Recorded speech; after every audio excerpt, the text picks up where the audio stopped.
మహాగణుడు మన రక్షకుడునైనా మన ప్రభువైన యేసుక్రీస్తు వారి ప్రశస్తమైన నామములో ప్రతి ఒక్కరికి మా హృదయపూర్వకమైన వందనాలు తెలియజేస్తూ ఉన్నాము. ప్రియులరా, ఈ సమయంలో దేవుని వాక్యాన్ని మనం ధ్యానం చేద్దాం. పరిశుద్ధ గ్రంథంలో నుంచి ఎఫెసీయులకు రాసినటువంటి పత్రిక 2వ అధ్యాయము 13వ వచనాన్ని మనం చదువుకుందాం. ఎఫెసీయులకు రాసిన పత్రిక 2వ అధ్యాయము 13వ వచనం. అయినను మునుపు దూరస్తులైన మీరు ఇప్పుడు క్రీస్తు యేసునందు క్రీస్తు రక్తము వలన సమీపస్తులై ఉన్నారు. దేవుని వాక్యం చెబుతుంది, అపోస్తుడైనటువంటి పౌలు ఎఫెసీ సంఘానికి రాస్తూ ఆయన మాట్లాడుతూ చెప్పిన మాట ఏంటి అనంటే, మునుపు మీరు దూరస్తులు, మీరు ఇప్పుడు క్రీస్తు యేసునందు అనగా క్రీస్తు రక్తము వలన ఆయనకు సమీపస్తులై ఉన్నారు అని మాట్లాడుతున్నాడు. మునుపు మీరు దూరస్తులు అంటే మీరు దేవునిని ఎరగని వారై, దేవునిగా ఆరాధించని వారై, నిజమునకు దేవుళ్ళు కానటువంటి వారికి మీరు ఆరాధన చేశారు. అయితే ఇప్పుడు దేవునిని ఎరిగిన వారు, దేవుని చేత ఎరగబడిన వారు గనుక మీరు మరలా మూలపాఠాలు తట్టుకు తిరగొద్దు అని కూడా దేవుడు మాట్లాడుతున్నాడు.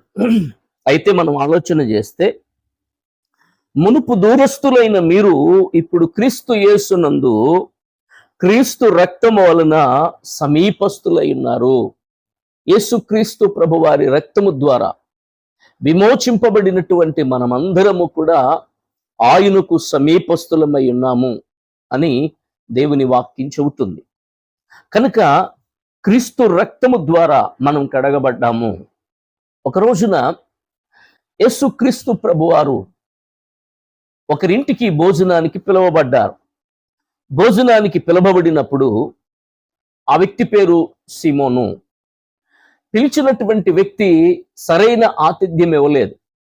ఆ సమయంలో ఆ ఊరిలో ఉన్నటువంటి ఒక పాపాత్మురాలు యేసు ప్రభువారు సీమోను వింటున్నాడని తెలుసుకుని వచ్చి ఆయన వెనకాలకు వెళ్ళి ఆయన పాదాలను ఆ అత్తరి పోసి కన్నీటితో తన పాదాలు కడుగుతూ తల వెంట్రుకలతో తన కురులతో తన పాదాలను తుడిచినట్లుగా లేఖనము సెలవిస్తా ఉంది. అప్పుడు ఆ వ్యక్తి అనుకుంటున్నాడు, భోజనానికి పిలిచిన వ్యక్తి ఏమనుకుంటున్నాడు అనంటే, అరే ఈయన బోధకుడై ఉంటే, ఈయన ప్రవక్త అయి ఉంటే, ఈయన దేవుడై ఉంటే ఈ విషయం ఆయనకు తెలీదా అని చెప్పి అనుకుంటున్నప్పుడు ఆ విషయాన్ని, హృదయ రహస్యాలను ఎరిగినవాడు గనుక, హృదయాన్ని చూస్తున్నాడు గనుక ఆయన వెంటనే అన్నాడు, సీమోను, ఎందుకు నువ్వు నీ హృదయంలో ఆలోచన కలుగున్నావు? ఈమె చేస్తున్నది నేను వచ్చిన వెంటనే భోజనానికి నన్ను పిలిచావు, కాళ్ళు కడుక్కోవడానికి నీళ్ళు ఇచ్చావా, తుడుచుకోవడానికి టవలిచ్చావా, ఇట్లాగా యేసయ్య చెప్పి, ఈమె వచ్చినది మొదలుకొని నా పాదాలు అత్తరుతో పోసి కన్నీటితో పాదాలను తడుపుతూ తల వెంట్రుకలతో పాదాలను తుడిచింది అని యేసు ప్రభువారు ఆమె గురించి చెప్పి ఆమెను ఒక మాట అన్నారు, అమ్మా ఈమె విస్తారముగా ప్రేమించింది గనుక ఈమె విస్తారమైన పాపములు క్షమించబడ్డాయి అని యేసయ్య చెప్పారు. అంటే ఆమె ఆ ఊరికి పాపాత్మురాలే, ఆమె ఎన్నుకలేందే, ఎందుకు పనికిరాందే, అయినప్పటికీ కూడా యేసు ప్రభువారు ఆమెను క్షమించినట్లుగా దేవుని వాక్యం సెలవిస్తా ఉంది. అంటే మునుపు దూరస్తులైన మీరు ఇప్పుడు క్రీస్తు యేసునందు సమీపస్తులై ఉన్నారు. ఎందుకు అనంటే యేసు రక్తము ద్వారా మనం కడగబడ్డాము.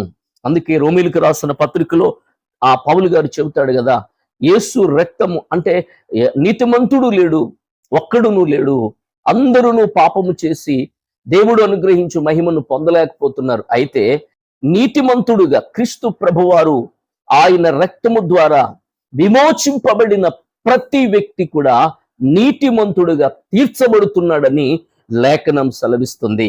ఒకవేళ నీ జీవితంలో ఇంకా నువ్వు పాపాన్ని వదిలిపెట్టలేకుండా ఇంకా నువ్వు లోక సంబంధమైన ఆచారాలలో, లోక సంబంధమైన సాంప్రదాయాలలో, లోక సంబంధమైనటువంటి పరిస్థితులలో నువ్వు ఉంటే గనుక దేవుడు అంటాడు, ఆ పాపాన్ని, ఆ పరిస్థితులను వదిలిపెట్టి యేసు రక్తము ద్వారా విమోచింపబడిన నీవు ఆయన కొరకు బ్రతికితే దేవుడు తప్పక నిన్ను ఆశీర్వదిస్తాడు. చూడండి, మునుపు మీరు దూరస్తులు, ఇప్పుడు క్రీస్తు యేసునందు ఆయనకు సమీపస్తులై ఉన్నారని లేఖనం సెలవిస్తుంది. 14వ వచనంలో, ఎఫెసీ పత్రిక 2వ అధ్యాయం 14వ వచనం, ఆయన మన సమాధానమై ఉండి మీకును మాకును ఉండిన ద్వేషమును అనగా విధిరూపకమైన ఆజ్ఞల గల ధర్మశాస్త్రమును తన శరీరమందు కొట్టివేయుట చేత మధ్య గోడను పడగొట్టి మన ఉభయులను ఏకము చేసెను. Praise the lord. చూడండి, ఆయన మన సమాధానమై ఉండి మీకును మాకును ఉండిన ద్వేషమును అనగా విధిరూపకమైన ఆజ్ఞల గల ధర్మశాస్త్రమును తన శరీరమందు కొట్టివేయుట చేత మధ్య గోడను పడగొట్టి మన ఉభయులను ఏకము చేశాడు. Praise the lord. చూడండి, ధర్మశాస్త్రము దేనిని చేయజాలలేదో ఆయన చేశారు. అంటే మన సమాధానమై ఉన్నాడు ఆయన.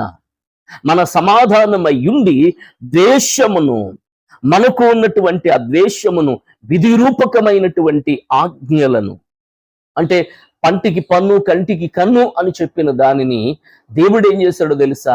దాన్ని తొలగించాడు. ఆయన శరీరమందు నెరవేర్చారు ఆయన.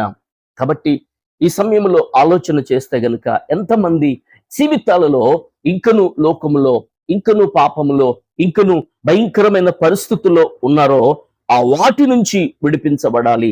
మధ్యగోడను పడగొట్టి మన ఉభయులను ఏకము చేశాడు. అంటే దేవునికి నీకు మధ్యలో ఏది అడ్డుగా ఉంది? నీ పాపమా?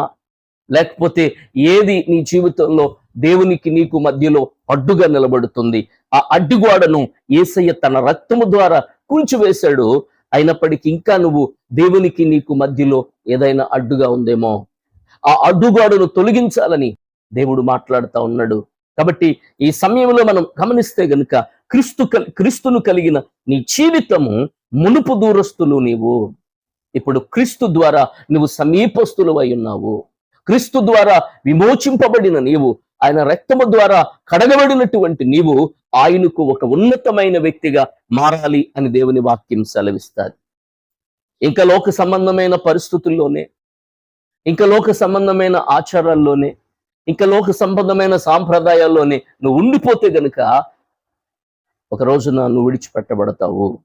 కనుక వాక్యం చెప్తుంది, గలతీ పత్రికలో అంటాడు కదా, ఇదివరకు మనం దూరస్తులము, ఇదివరకు మనము దేవునిని ఎరగని వారము, ఇప్పుడు దేవునిని ఎరిగిన వారము గనుక మరలా మూల పాఠాలు తట్టుకు మీరు వెళ్ళొద్దు. మీరు మాసములను, ఉత్సవ కాలములను, సంవత్సరములను, ఇదిగో దినములను మీరు పాటిస్తున్నారు. మీ విషయమై నేను పడిన ప్రయాస వ్యర్థమైపోతుందేమో అని మీ విషయంలో నేను భయపడుతున్నానని పౌలు అంటారు. కాబట్టి క్రీస్తును కలిగిన మన జీవితాల్లో ఇంకా దేవునికి వ్యతిరేకంగా, దేవునికి లోబడని స్థితిలో, దేవుని మార్గంలో కాకుండా నిష్టానుసారంగా నువ్వు జీవిస్తున్నవేమో. కాబట్టి మునుపు దూరస్తులు ఇప్పుడు క్రీస్తునందు, క్రీస్తుకి సమీపస్తులుగా మారాలని దేవుడు కోరుతున్నాడు. ఆమేన్. కాబట్టి ఆ విధంగా క్రీస్తులోను నడవాలని, క్రీస్తులో ఒక ఉన్నతమైన వ్యక్తిగా నీ జీవితం మార్చబడాలని దేవుడు కోరుకుంటూ ఉన్నాడు. కనుక ఇంకను క్రీస్తుని ఎరగకపోతే గనుక, ఒకవేళ ఎరిగి తప్పిపోతే గనుక దేవుడు నిన్ను మరలా ఆయన బిడ్డగా చేసుకోవడానికి ఇష్టపడుతున్నాడు. ఇంకెంతమంది నీ జీవితంలో యేసయ్యను యేసయ్య అనుగ్రహించే ఆ రక్షణ, ఆ విమోచనను నువ్వు కాలదన్నుతున్నవేమో. కాబట్టి దూరస్తులో ఇప్పుడు క్రీస్తు ద్వారా, ఆయన రక్తము ద్వారా విమోచింపబడిన నీవు ఆయనకు సమీపస్తులమై ఉన్నావు. కాబట్టి ఆయన బిడ్డలుగా మారాలని దేవుడు కోరుతున్నాడు. ఈ మంచి సమయంలో విన్న వాక్యాన్ని బట్టి నీ జీవితాన్ని ప్రభు ఆశీర్వదించడానికి ఆయన ఇష్టపడుతున్నాడు. ఒక చిన్న ప్రార్థన మీ కొరకు చేయడానికి ఇష్టపడతా ఉన్నాను. పరిశుద్ధుడైన తండ్రి, ప్రేమగల దేవా, నీ కొందనాలు చెల్లిస్తున్నాం నాయనా. నీ వాక్యమైన మీ ప్రియ బిడ్డలందరినీ మీరే ఆశీర్వదించి దీవించి నీకు సమీపస్తులుగా బిడ్డలను మార్చమని యేసు నామములో ప్రార్థన చేసి వేడుకుంటున్నాం తండ్రి. Amen. Amen. God bless you. Praise lord.